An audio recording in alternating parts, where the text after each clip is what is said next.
Have you ever watched a beautiful sunset and wished you could capture that moment forever? Or perhaps you've been at a family gathering and thought about how wonderful it would be to preserve those precious memories for years to come. Well, my friends, that's exactly what we're going to talk about today. I'm here to show you that videography isn't just for the young or technically savvy. It's for everyone, including you.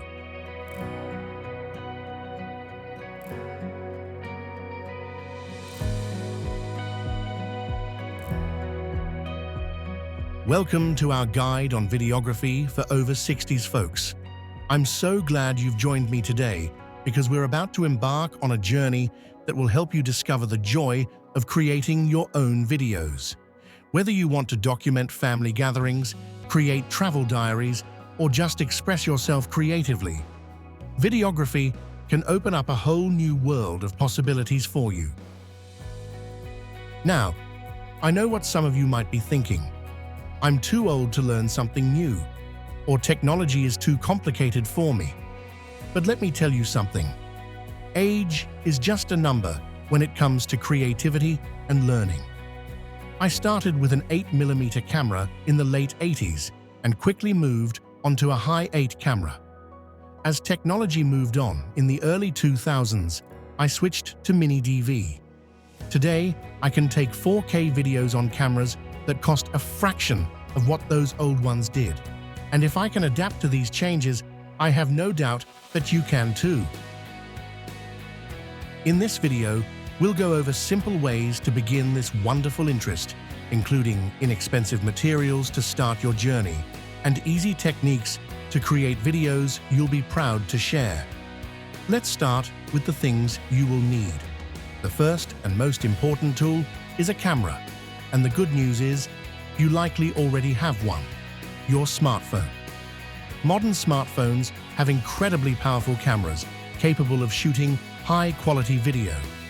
If you have an iPhone or Android phone that's less than 5 years old, you already have a camera that professional videographers from previous generations would have envied. Of course, if you're interested in taking your videography more seriously, you might consider a dedicated video camera. But I want to emphasize that this isn't necessary to get started.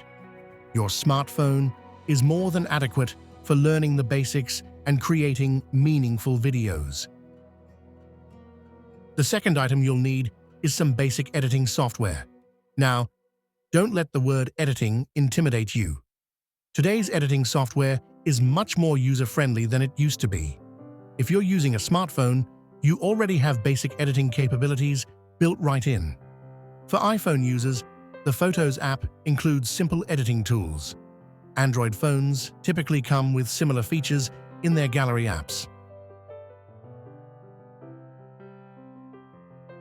If you're using a computer, there are many free and low-cost options available. Windows comes with the Photos app, which includes basic video editing capabilities, while Mac users have iMovie, which is quite powerful yet easy to use. Speaking of computers, having a decent laptop or desktop with an internet connection can be helpful. This isn't absolutely necessary if you're planning to just edit on your phone, but having a larger screen makes editing easier on the eyes, and the internet connection allows you to share your creations with family and friends. Now, I want to address something that stops many people before they even begin. The fear of not knowing enough. Don't be afraid of your lack of knowledge. Everyone has to start somewhere, and the only way to learn is to begin.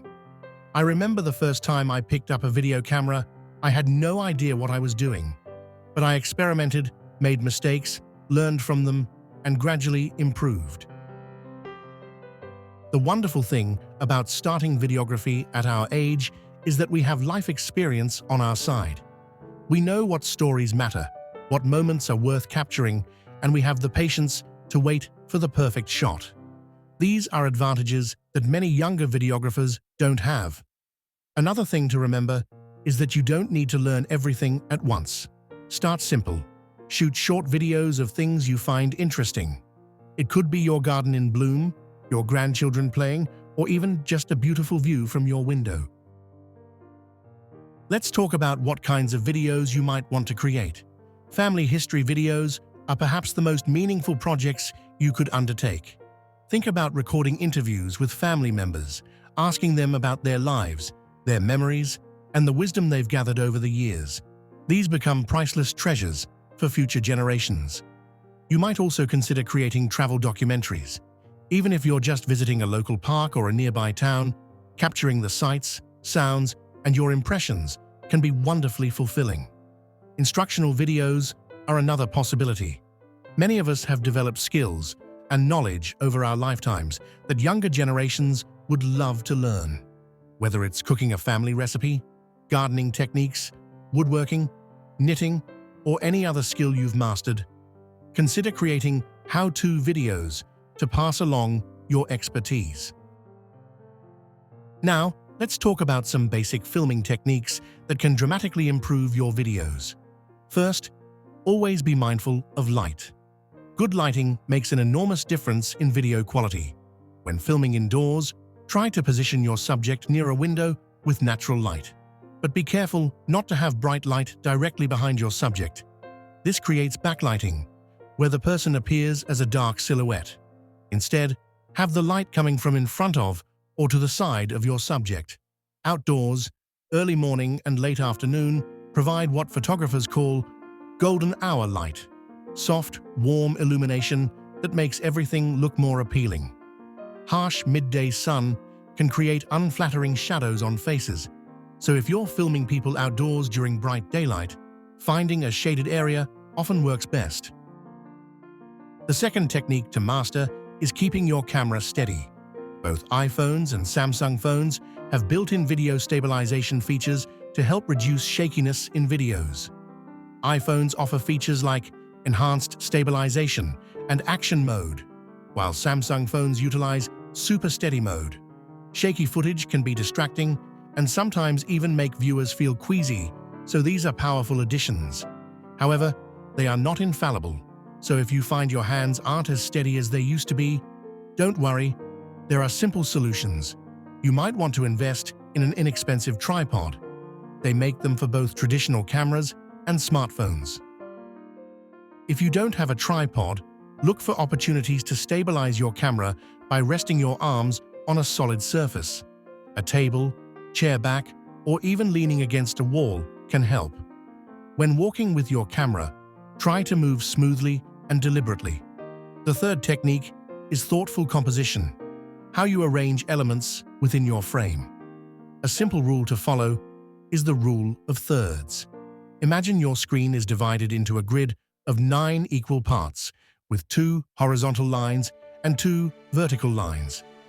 The points where these lines intersect are naturally pleasing places to position important elements in your shot. Most smartphones and cameras actually have an option to display this grid on your screen while filming. When filming people, try to position them slightly off-center rather than directly in the middle of the frame. Also, pay attention to what's in the background. You don't want distracting elements taking attention away from your subject. Now let's talk about sound, an element that's often overlooked but incredibly important. Viewers will forgive slightly imperfect video, but poor audio can make your content unwatchable. When recording people speaking, try to get as close as reasonably possible. The microphones on cameras and phones work best when they're near the sound source. Be aware of background noise as well. Air conditioners, traffic, wind, and even the hum of appliances can interfere with your audio. Before you start recording, take a moment to listen to the environment and eliminate noise sources if possible. If you find yourself struggling with audio quality, you might consider a simple external microphone. They make inexpensive clip-on microphones, often called lavalier mics, that can connect to smartphones and many cameras. This small investment can dramatically improve your sound quality, especially for interview-style videos. Once you've recorded your footage, the next step is editing. As I mentioned earlier, you don't need professional-level software to create lovely videos. The basic editing process involves selecting the best parts of your footage, trimming away mistakes or dull moments, and arranging clips in a pleasing order.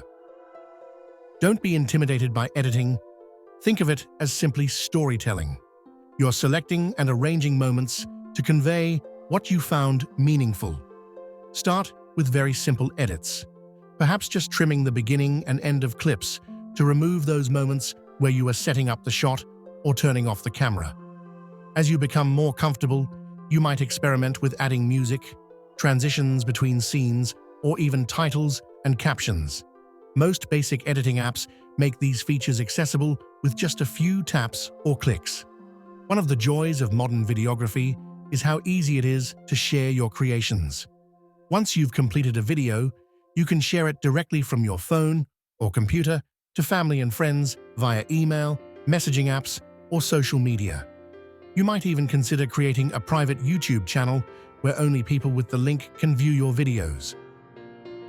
For those of you who enjoy learning together with others, consider looking for community classes or workshops specifically geared towards seniors interested in video making. Many community centers, libraries, and leisure centers offer such programs. There's something wonderful about learning alongside peers who are at a similar stage in their journey. Speaking of collaboration, videography doesn't have to be a solitary pursuit. You might find it enjoyable to team up with a friend or family member. Perhaps you can handle the filming while they manage sound, or vice versa. My neighbor Martha and her husband George have created a delightful arrangement where she does the filming and interviewing, and he handles the editing afterwards. Now let's talk about a common concern: the fear of technology. I understand that new devices and software can sometimes feel overwhelming. The key is to take it slow and be patient with yourself. Remember that you don't need to master everything at once. Start with the basics, turning the camera on and off, recording simple footage, and perhaps learning how to transfer those videos to your computer. When you feel ready to learn more, there are resources designed specifically for older adults. Look for tutorials labeled as beginner-friendly or for seniors. These often move at a more comfortable pace and avoid unnecessary technical jargon. The library is also an excellent resource. Many offer one-on-one technology help sessions where you can bring your specific questions. Don't hesitate to ask for help from younger family members too. Teaching is a wonderful way for generations to connect, and most young people are delighted to share their technological knowledge.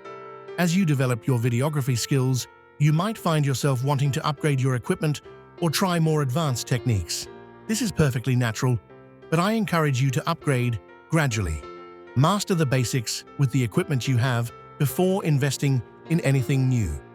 Remember that expensive equipment doesn't automatically produce better videos.